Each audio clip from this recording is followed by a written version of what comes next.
everyone, my name is Elsa, welcome to my channel, and today I want to do the first part of my February wrap-up. So let's dive right into it. I've read 6 books, so 2 thrillers, 2 contemporaries and 2 fantasy books.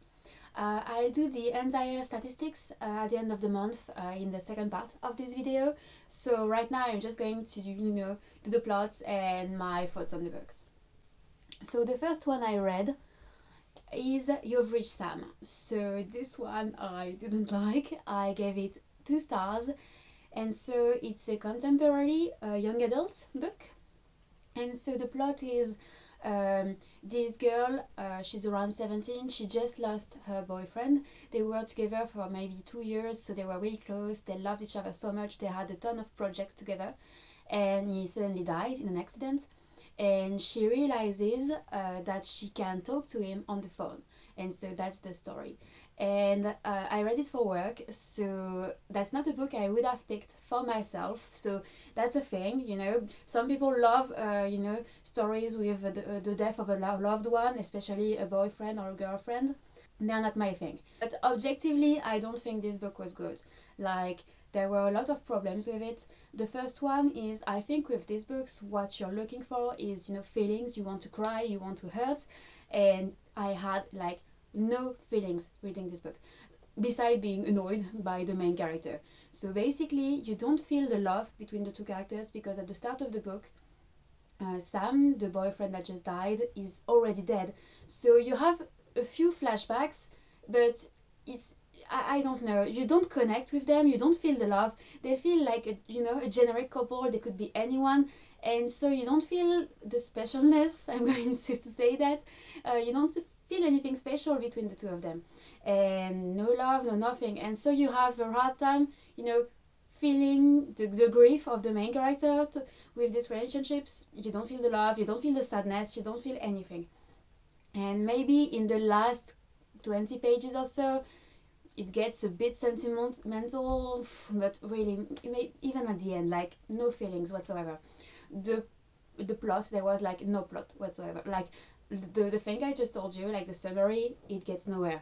Like, they talk on the phone a few times, and she's not even grieving because she can still talk to him, and she doesn't think ahead, she doesn't plan anything, she just doesn't think. And so she talks, and she goes to school, and she talks with her mom sometimes, and nothing happens, like really nothing happens, and you don't feel anything, so what's the point? And that's also because the characters, they have no density, they're so generic, so one-dimensional, and the main character especially, and she's still annoying because she's really hurtful to a lot of people. Like, she's grieving, alright, you get it, so you can be a bit snappy, but a lot of people around her are also grieving, and she like doesn't acknowledge their feelings at all, and she's so mean to them. Like, no, that's just no. So no, I didn't like this book, I'm sorry. The cover was beautiful, but that's the only thing going for this book, so 2 stars. Then I read Fireborn. So Fireborn I really loved, and I'm so happy about it. So everything was great but one thing, so I'm going to start with this thing and then explain to you why it's so great beside that thing. I gave it a 4.5 stars because of that thing. So the thing is, as you can see on the cover, this book is supposed to be about dragons, and I love dragons so much, like they're my life. And I was really disappointed by that aspect of the book, because dragons are completely forgotten in this book. How can I say that? It's really hard to explain, because they are at the center of the plot, because the main characters are dragon riders, and they have dragons, so you see dragons, and they're at the center of the culture, of the history, of the military, of the strategy in the war, so they're everywhere, but you don't see them. They're like, in the background, always talked about, but you never see them, and they're not so underexploited. Like, so little about them, you see them so little, and the connection between them and the dragon riders, the author tried to do something with it, but really it's so sleek, you have nothing to go with. So don't read this book for the dragon. But this book has a lot of other great things going for it, and that's why I gave it 4.5 stars. So the first thing are the characters, like incredible character development. All the cast is really well written and developed as complexity. I also love the relationships between them, and the main characters especially, they were so great. Like they oh my god, they were so good. You love them so much because they are so complex and they have such a past, and there's a lot of introspection in this book. You know the thought process behind every action, and you know where they're going from, you know what, you know everything about them, and you love them so much for it. Like, character work incredible, and the relationship between the two of them was incredible because I didn't do sorry, I didn't do the summary of the plot. This is a fantasy book taking place in a world where dragons are real and exist, and they are, you know, they are a cast of people called the Dragon Lords that rode those dragons, and there were like three royal families that led the country, and they were really cruel to the people, and so there was a revolution. That overthrown them, the country became a republic, and everyone in the royal families was murdered. One of the main characters of this book is called Lee, and he was the son of one of the main ruling families. And so he was 6 when his entire family was slaughtered, and he was then raised in an orphanage because no one knew who he was. And so he kept his secret, and he then, you know, grew up and progressively learned about the Republic, and although he's suffering because all his family was murdered, he kind of understood why the people did it because of the crimes of his family. So he's really torn, and that's so incredible to watch. And he grew up with this girl Annie that was raised in a very, very poor family that suffered immensely from the crimes of his family in particular. And they grew up together, and they both know who the other one is, and they didn't forgive each other because they just kind of never talked about it, and just they depended so much on each other to survive growing up that they kind of let everything else slide and just accepted each other. And then they became dragon riders, and the story starts, they're both 17, and they're participating in a tournament to decide which dragon riders in the army will be the main leaders in their army. And so that's the story. There's a lot going on in this book, but I won't tell you anything about it because it would be spoilers, and the book doesn't go where you think it's going to go. Like, there's so many twists and turns, and there's so many times in this book where you really don't know what's going to happen next, and that's one of the things I loved in this book. Like, the plot is so unpredictable, you just love it and you're there for it. This book was incredible because it doesn't see the world in black and white, and that's why I love it so much. Like, you can see what was wrong with the past monarchy, and at the same time you can see that they did good, that there was good thing with it, and you can also see the revolution, and you can see how it was necessary, and how, you know, the people behind it, the ideas they had, etc. And it's doing great things for the people, and at the same time it's not perfect, like really not perfect.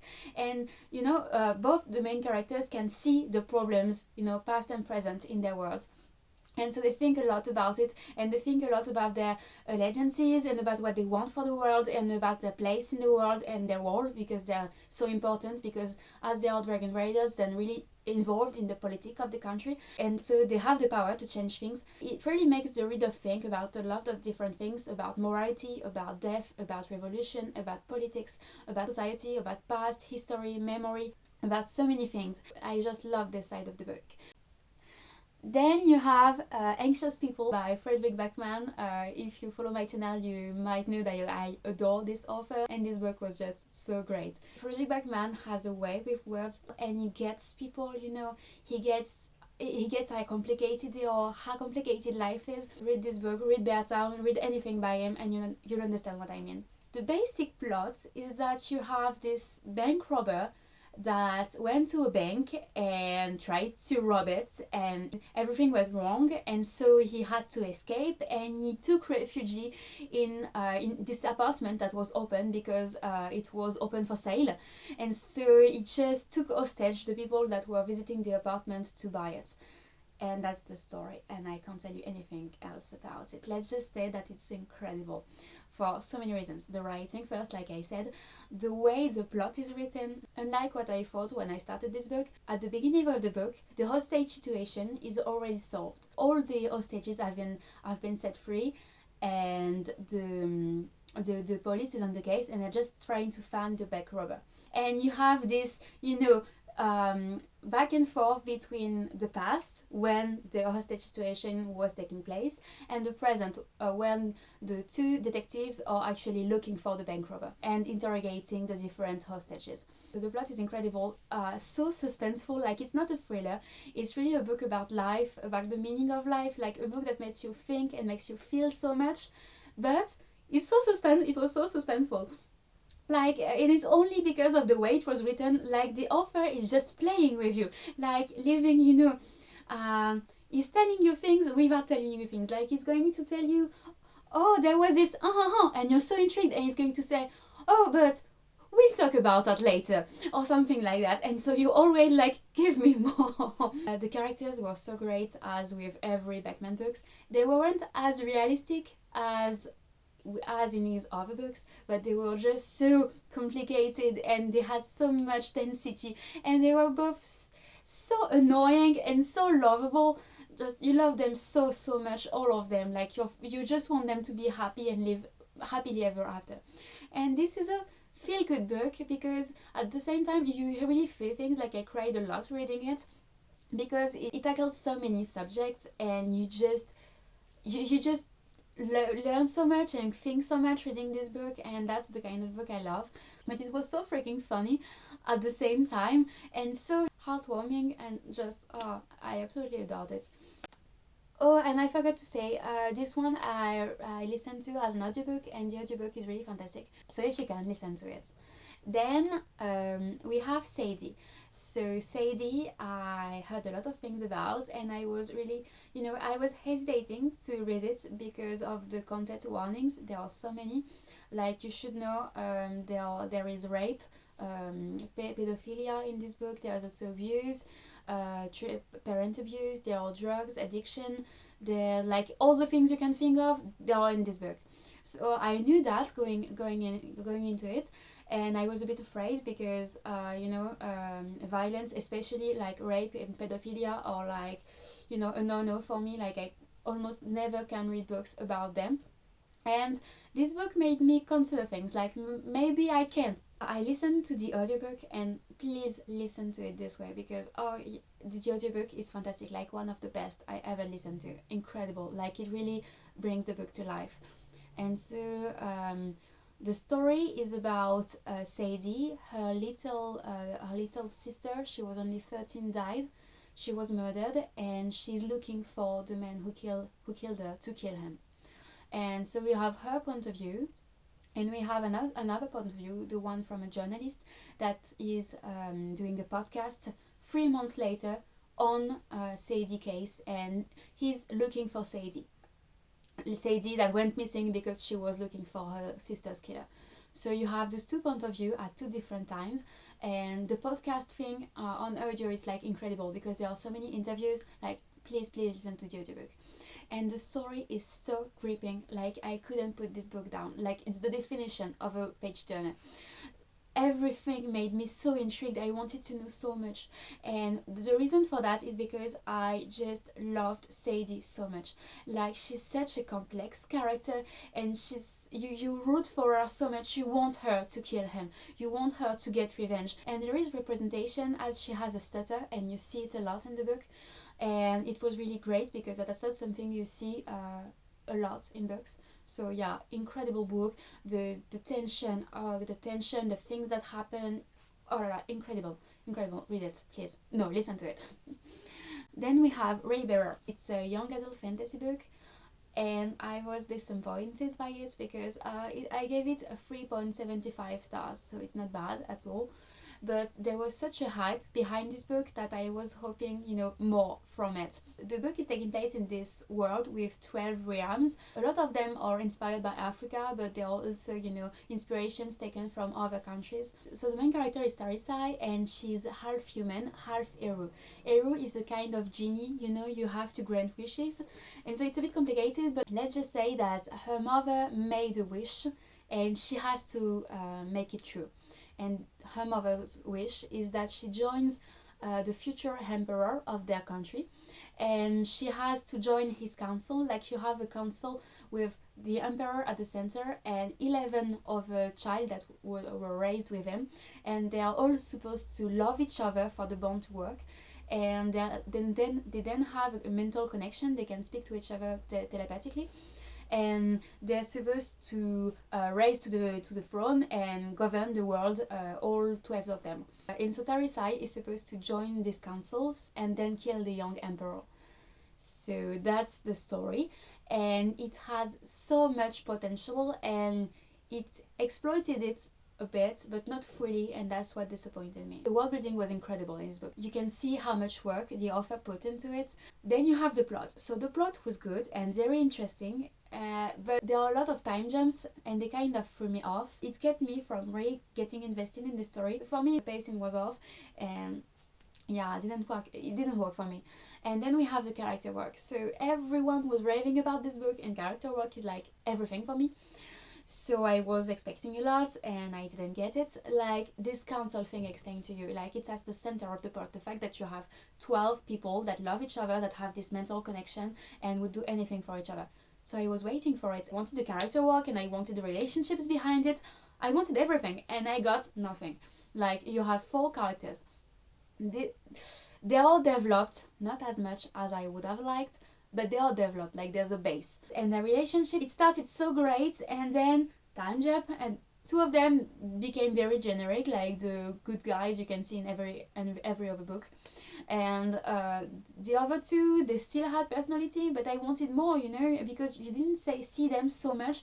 It's hard to explain, but there was so much effort put into the plot and the world building that you didn't have that many conversations and dialogues to grow character and relationships, and that frustrated me. And so that's the 4 lucky ones, but all the other ones in the council, like, you have their name mentioned like 2 times, and half of them don't even have any lines in the book, and the other ones have like 1 or 2 lines top. Like, come on, no, sorry. Overall, it's a good book, it's a good debut, but really I'm not as enthralled by it as everyone else, obviously, and I'm not sure I'm going to continue with the next book. Then we have, finally, I'm thinking of ending things. So this was an adult thriller, and I hated it so much, so I gave it 2 stars, and just I listened to it as an audiobook. So the audiobook is good, like the narrator did the best she could, but the book in itself was like bad, like really bad. I can't even tell you the story because it's short, like maybe 5 hours on audiobook, 200 pages I say, or something like that. And so the story, it's like this girl, she's with her boyfriend in his car. They're visiting his parents, and she's thinking of ending the relationship between them, and she's thinking about it, and then they go on their way, and you see what happens. And this book was so boring, like one of the most boring books I've read. Like 80% of the book, nothing happened, like nothing. Seriously, there was no tension, I was never frightened, and I'm a chicken. Like, if I'm not afraid for a book like that, I'm sorry, you did something wrong. And there was so many, empty conversations, pseudo-philosophical, you know the type. Oh yeah, oh, so pretentious and so stupid as well. The ending, like, I was hoping for the ending, that's why I didn't DNF it, because I was hoping it would get better and have, a twist at the end. There is a twist. I was disappointed by it because there's so many holes in this conclusion. So yeah, hated it, and I don't recommend it. And that's it for me. If you like this video, please like it and subscribe, and see you around.